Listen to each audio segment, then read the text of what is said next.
Good morning, students. मैं Rampal Prajapat from Electrical Department in SDIT dosa. Dear student, आज की इस क्लास में हम स्टडी करेंगे power system analysis part 13 and for today class our topic is analysis of long transmission line.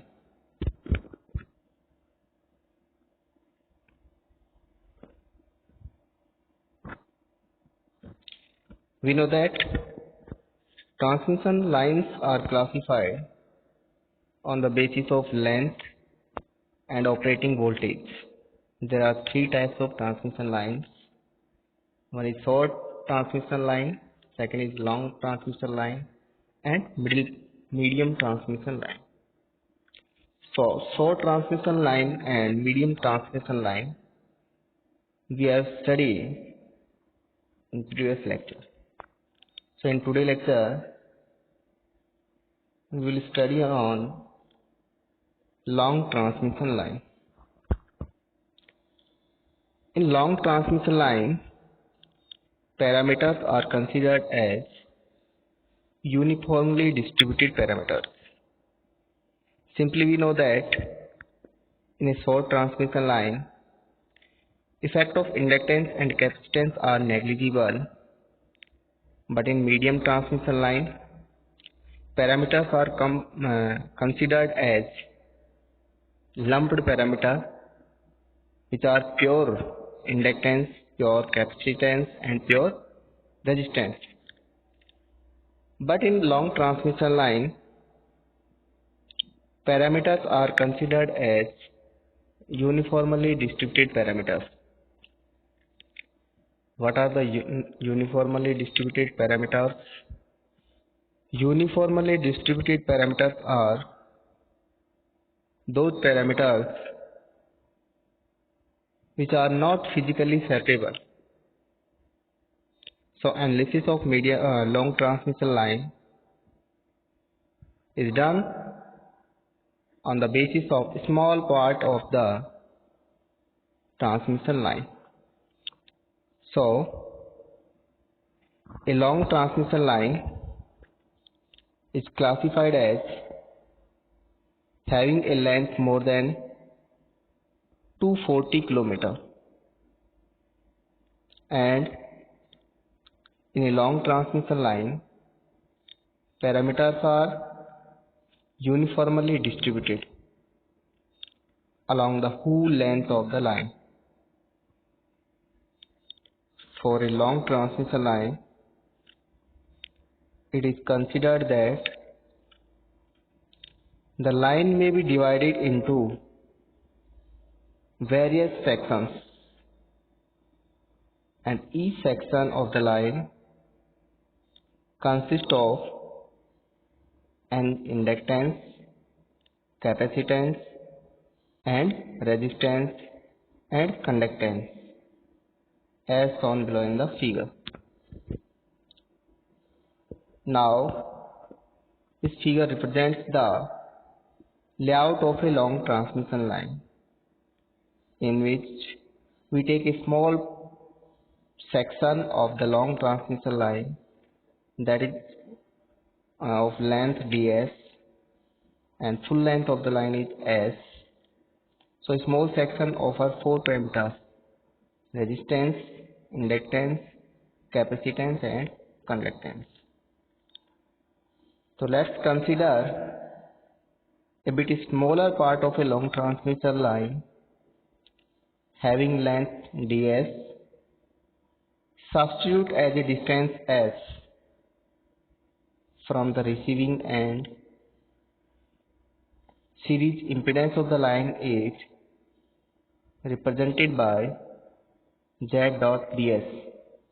Means if the full impedance of full length line is z, then the impedance of small section is z dot ds, and conductance y dot ds. Admittance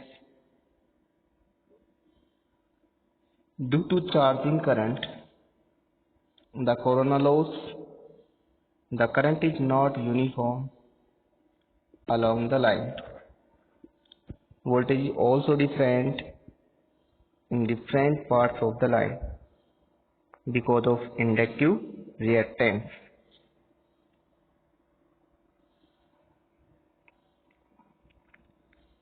In the given circuit, R is the resistance per unit length per phase,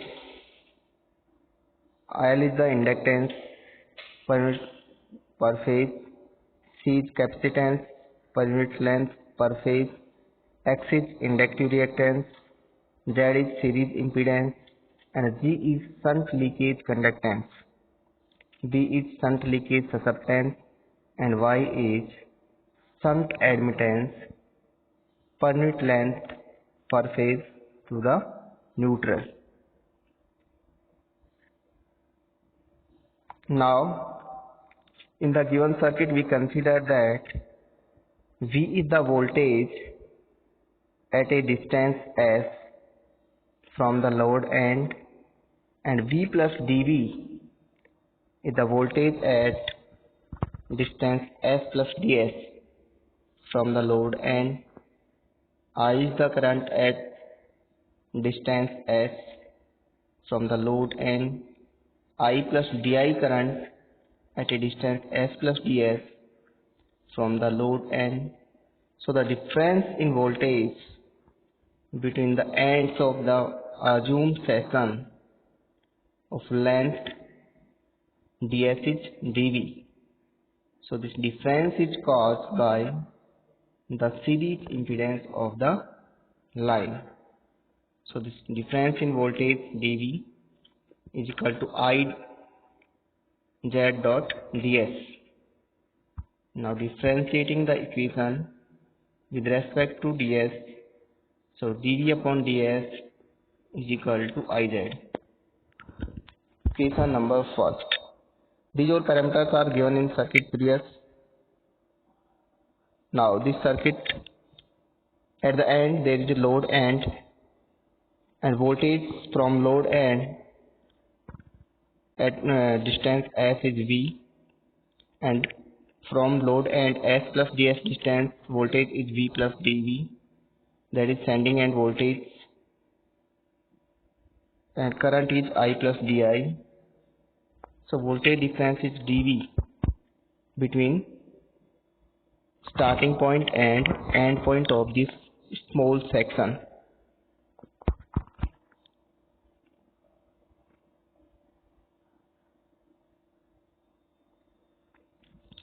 Similarly, the difference between the two ends of the section resulting from the shunt admittance of the line is given by the equation di is equal to vy dot ds, di upon ds is equal to v dot y. Equation number 2. Now, for knowing the value of v, differentiate equation 1 with respect to s. So d square v upon ds square is equal to z di upon ds. From equation 2, d square v upon ds square is equal to zv dot y. Equation number 3.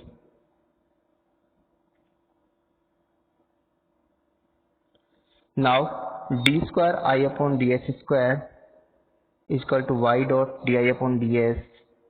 From equation number 1, we know that d square I upon ds square yi dot z. Equation number 4. Now equation 3 and 4 are similar in form, and therefore their general equations are also similar. So on substituting, z dot y is equal to gamma square in equation number 3, we get d square v upon ds square is equal to v dot gamma square. Equation number 5. The equation 5 is the linear differential equation with constant coefficient. So the general solution of this equation is v is equal to c1 e की power gamma s minus c2 e की power minus gamma s, जहाँ c1 and c2 are the arbitrary constant and it is found from the known value of v and I at the same point of the line. For determining the value of I, we differentiate the above equation with respect to s. So dv upon ds is equal to c1 gamma e की power y gamma s minus c2 gamma e की power minus gamma s. So on combining the above equations with equation 1, we get, simply we know that differentiation of e की power at is equal to a e की power at, which is employed in the previous equation. Now similarly, zi is equal to c1 gamma e की power gamma s minus c2 gamma e की power minus gamma s. Equation number 7, where zi is equal to dv upon ds from previous equations and z dot I is equal to gamma कोष्टक c1 e की power gamma s minus c2 e की power minus gamma s. Here gamma is taken as common factor. So now substituting the value of gamma is equal to under root zy in equation 7, we give that I is equal to under root zy upon z कोष्टक c1 e की power gamma s minus c2 e की power minus gamma s, and I is equal to under root y upon z कोष्टक c1 e की power gamma s minus c2 e की power minus gamma s. Equation number 8. Simply the value of v and I at the receiving end where s is equal to 0 is given by the equations. S is equal to 0 means at the load end or at the end of the section. V is equal to c1 plus c2 from equation number 9, and I is equal to under root y upon z कोष्टक c1 plus c2, equation number 10. So the value of c1 and c2 are found from the simultaneous equations shown below, where c1 is equal to 1 by half Vr plus under root z upon y Ir, and c1 is 1 by half Vr plus z naught Ir. Equation number 11. Similarly, c2 is equal to 1 by half Vr minus under root z upon y Ir, and c2 is equal to 1 by half Vr minus z naught Ir. Equation number 12.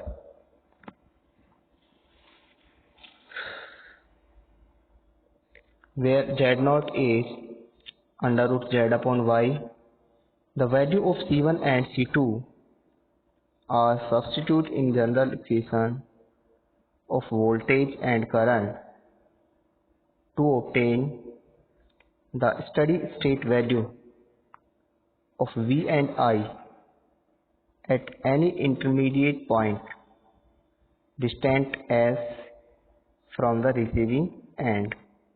So v is equal to 1 by half कोष्टक Vr plus z naught Ir e की power gamma s plus 1 by half VR minus Z naught IR cosec e की power minus gamma s.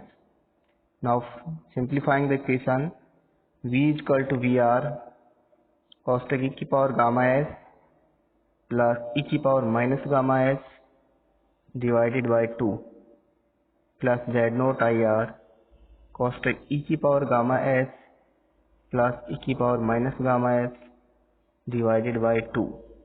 This is equation number 13.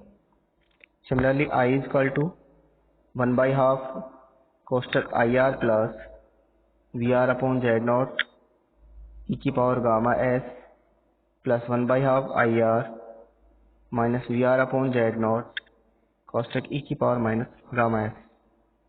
So I is equal to VR upon Z naught cosec e की power gamma s minus e की power minus gamma s divided by 2 plus IR is cosec e की power gamma s plus e की power minus gamma s divided by 2. This is equation number 14. Now for governing the behavior of transmission line in steady state, equation 13 and 14 are used. These equations can also be written in hyperbolic form by using hyperbolic constants shown below. Mathematically, we know that sin hyperbolic theta is equal to e की power gamma s minus e की power minus gamma s divided by 2 and cos hyperbolic theta is equal to e की power gamma s plus e की power minus gamma s by 2. Now substituting the hyperbolic constant in equation 13 and 14. So V is equal to VR cos hyperbolic gamma s plus Z naught IR sin hyperbolic gamma s, and I is equal to IR cos hyperbolic gamma s plus VR upon Z naught sin hyperbolic gamma s. Now these equations can also be written as sending end voltage and current equations by replacing S is equal to capital S. So Vs is equal to VR cos hyperbolic gamma s plus Z naught IR sin hyperbolic gamma s. Equation number 15. Similarly, Is is equal to IR cos hyperbolic gamma s plus VR upon Z naught sin hyperbolic gamma s. Equation number 16. Now the ABCD parameters are defined as ABCD parameters are A is equal to cos hyperbolic gamma s, B is equal to Z naught sin hyperbolic gamma s, C is equal to 1 upon Z naught sin hyperbolic gamma s, and D is equal to cos hyperbolic gamma s. So these equations help in evaluating the performance of long transmission line. This is the analysis of long transmission line, and we have find ABCD parameter. So in this lecture we have studied that analysis of a long transmission line is done on the basis of a small section of the line, because parameters in the line are uniformly distributed. So calculation of the line is done on a small section basis, which is employed further for the full length of the line as done in this lecture. So we simply take a revision for this lecture what we have studied.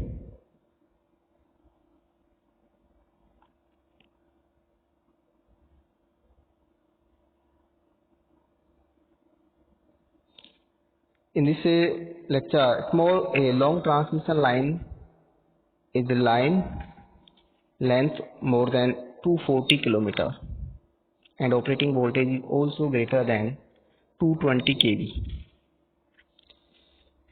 Transmission line configuration is shown in figure, where we take a small section of the line in which current entering is I plus Di and current leaving the small section is I, and voltage at starting point is V plus dV, and voltage at end point of this section is V volt.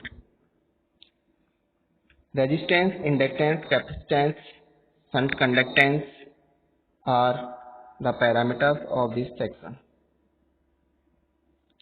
Now the analysis is done on the basis of small section. For small section we consider that impedance is Z dot ds, admittance is Y dot ds. So equation for difference in voltage at starting point and end point of this section is dV, that can also be written as Iz dot ds, because this is the voltage drop due to impedance of the line. So dV upon ds is equal to Iz. Equation first. Similarly, current Di is equal to V dot Y dot ds, and Di upon ds is Vy. Equation number 2. So our objective is to find the value of V and I. So we differentiate equation first with respect to S. D square V upon ds square is equal to Z Di upon ds. Now from equation 2, Di upon ds is V dot Y. So we put the value in equation 2.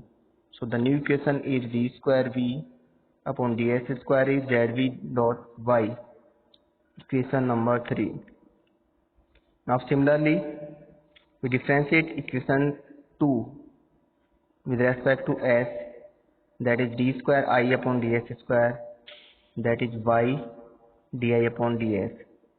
We know that Di upon ds is I dot Z. So D square I upon ds square is Yiz. Equation number 4. Now we substitute equation 3 and 4 similar in form, so their general equations are also similar. So D square V upon ds square is V dot gamma square. We consider gamma square is equal to Z dot Y. So equation 5 is the linear differential equation with constant coefficient. So solution of this equation is V is equal to C1 e की power gamma s minus C2 e की power minus gamma s. Similarly, to find the value of s, we divide the equation with respect to s. dV upon ds is equal to C1 gamma e की power y gamma s minus C2 gamma e की power minus gamma s. We know that dV upon ds is equal to Z dot I. So Z dot I is equal to C1 gamma e की power gamma s minus C2 gamma e की power minus gamma s. So Zi is equal to gamma कोष्टक C1 e की power gamma s minus C2 e की power minus gamma s. So I is equal to under root Zy upon Z C1 e की power gamma s minus C2 e की power minus gamma s. So I is equal to under root Zy upon Z कोष्टक C1 e की power gamma s minus C2 e की power minus gamma s. Question number 8. Similarly, V is equal to C1 plus C2. When we apply S is equal to 0, so I is equal to under root Y upon Z cosec C1 plus C2. So we obtain coefficient C1 and C2 from this expression and put the value of C1 and C2 in the equation of voltage and current. So we obtain two equations for voltage and current. So V is equal to VR cos e की power gamma s plus e की power minus gamma s by half plus Z naught IR cosec e की power gamma s plus e की power minus gamma s by half, equation number 13. Similarly, current I is equal to VR upon Z naught cosec e की power gamma s minus e की power minus gamma s by half plus IR cosec e की power gamma s plus e की power minus gamma s by 2, equation number 14. Now these equations can be written in hyperbolic form. So V is equal to VR cos hyperbolic gamma s, Z naught IR sin hyperbolic gamma s, and I is equal to IR cos hyperbolic gamma s plus VR upon Z naught sin hyperbolic gamma s. So we can obtain line constant from this expression. So line constant are A is equal to cos hyperbolic gamma s, B is equal to Z naught sin hyperbolic gamma s, C naught is equal to sin hyperbolic gamma s upon Z naught, and D is equal to cos hyperbolic gamma s. So using these equations, we can analyze the performance of long transmission line. Okay, thank you students for today class.